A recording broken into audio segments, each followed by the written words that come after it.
Hello friends, कैसे हैं आप सब। एक बार फिर से आप सबका स्वागत है मेरी यूट्यूब चैनल ट्रेजर हंटिंग में। फ्रेंड्स, आज का ये वीडियो इस विषय पर है कि कुछ लोगों के सवाल हैं कि हमारे हाथ में लोकेटर ठीक से काम नहीं करता। ये एल्युमिनियम का लोकेटर है और हमने इसको एल्युमिनियम से बनाया है एक प्रैक्टिकल के लिए।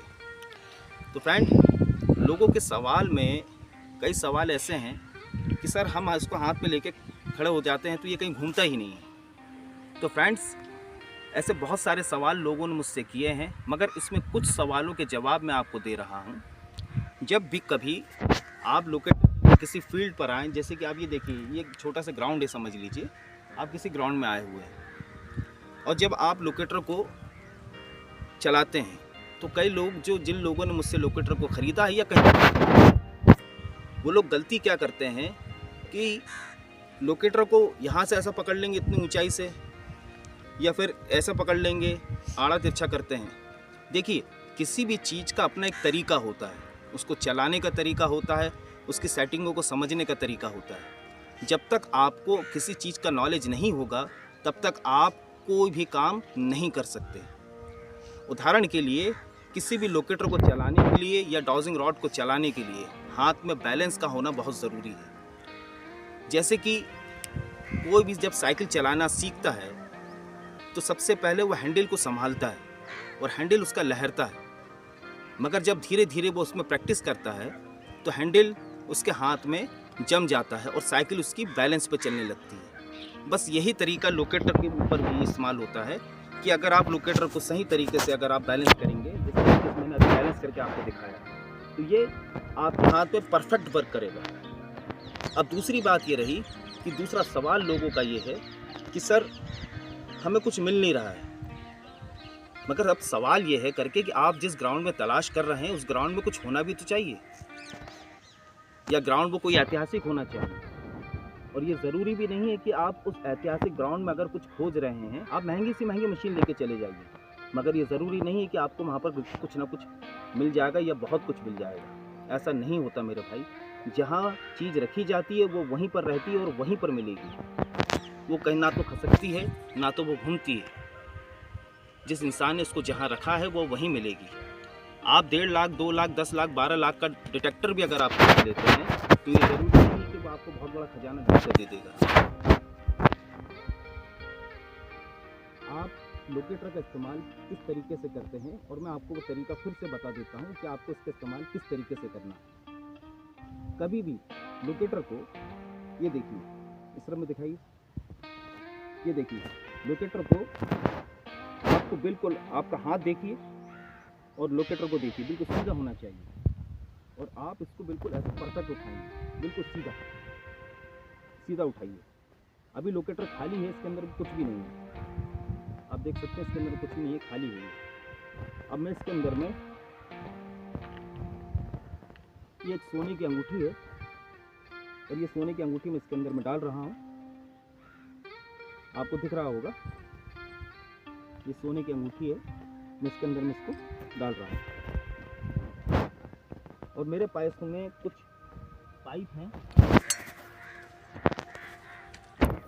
कॉपर का है, एल्युमिनियम का है और पीतल का है। तो इसमें आपको एक प्रैक्टिकल करके दिखाता हूँ कि जब हम इसके अंदर में सोने को डालते हैं तो क्या वाकई में वो इनमें से किसी मेटल के ऊपर मूव करता है।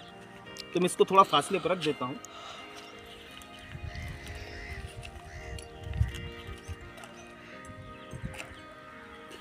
ये मैंने तीनों पाइपों को अलग अलग फासले पर रख दिया है। पहले में कॉपर है, बीच में एल्युमिनियम है और आखिरी में ब्रास है, पीतल का पाइप है। तो चलिए यहाँ से देखते हैं प्रैक्टिकल करके कि ये क्या वर्क करता है। ध्यान से देखिए फ्रेंड, इस वीडियो में मैं आपको चलाना भी सिखा दे रहा हूँ और किसी चीज़ को किस तरीके से समझा जाता है मैं वो भी आपको बता रहा हूँ। बिल्कुल आप हाथ को बैलेंस करें और लोकेटर को बिल्कुल आप ऐसा उठाएं फट से। अब लोकेटर ने जिधर मूव करा, अच्छा कई बार ऐसा भी होता है कि लोकेटर मूव नहीं करता है, तो उसमें परेशान होने की ज़रूरत नहीं है।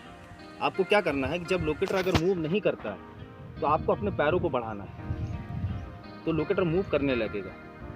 इसमें 2 कंडीशन होती है। अगर आपका लोकेटर मूव नहीं कर रहा, अगर आप लेफ्ट पैर बढ़ाएंगे तो ये लेफ्ट की तरफ में राइट की तरफ में जाएगा, और अगर आप राइट पैर बढ़ाएंगे तो ये लेफ्ट की तरफ में जाएगा। इस तरीके से भी लोकेटर काम करता है। तो आप देखिए, ये लोकेटर ने ये मूव किया। अब मैं इसके पीछे चलता हूँ, ये कौन से मेटल की तरफ में जाता है।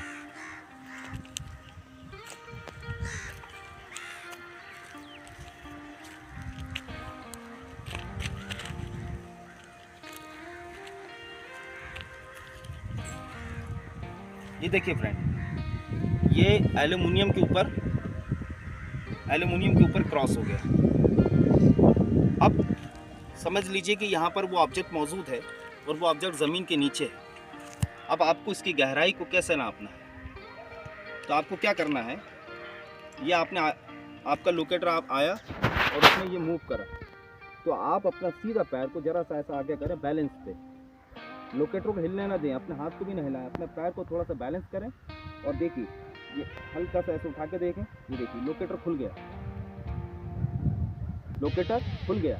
इसका मतलब ये है कि पैर जितना उठा था उसके हिसाब से इंच होता है, और अगर ये पैर इतने लेवल में अगर आता है तो इसको फिट में गिना जाता है। पैर की ऊंचाई जितनी ज़्यादा होगी वो इंच में होगी, मगर पैर जैसे ही लेवल में आता है, एल आकार बनता है, तो ये फिट में कहलाता है। तो इस तरीके से आप ज़मीन के नीचे ऑब्जेक्ट की गहराई को नाप सकते हैं। और आकार का वीडियो मैं आपको बाद में बता दूंगा, वीडियो बहुत ज़्यादा लंबा हो जाएगा। तो फ्रेंड उम्मीद करता हूँ आपको ये चीज़ समझ में आई होगी। मगर फ्रेंड एक बात को और सुन लीजिए आप, कि बगैर प्रैक्टिस के किसी को कुछ हासिल नहीं होता। अगर आप किसी कला पे माहिर बनना चाहते हैं, किसी कला के प्रोफेशनल बनना चाहते हैं, तो आपको उसमें प्रैक्टिस करनी पड़ेगी। आपने वीडियो में जैसे ही देखते हैं आप कि वीडियो में लोकेटर ऐसे घूम रहा है, चारों तरफ ऐसे घूम रहा है और इनके हाथ में ऐसा काम कर रहा है, सोना ढूंढ लिया, चांदी ढूंढ लिया। फ्रेंड ऐसा नहीं होता है, कई सालों की प्रैक्टिस लगती है। जितना आसान दिखता है उतना आसान है नहीं। मैं ये नहीं कहता कि आप मुझसे ही खरीदें लोकेटर को, आपको जहाँ से खरीदना वहाँ से खरीदिए। आप लॉन्ग रेंज लोकेटर खरीद लीजिए, आप डाउजिंग रॉड खरीद लीजिए, मेटल डिटेक्टर खरीद लीजिए, कुछ भी खरीद लीजिए। जब तक आपकी प्रैक्टिस नहीं होगी, जब तक आप ग्राउंड को नहीं समझेंगे, जब तक आप मिनरल्स को नहीं समझेंगे, फ्रेंड आप कुछ हासिल नहीं कर सकते।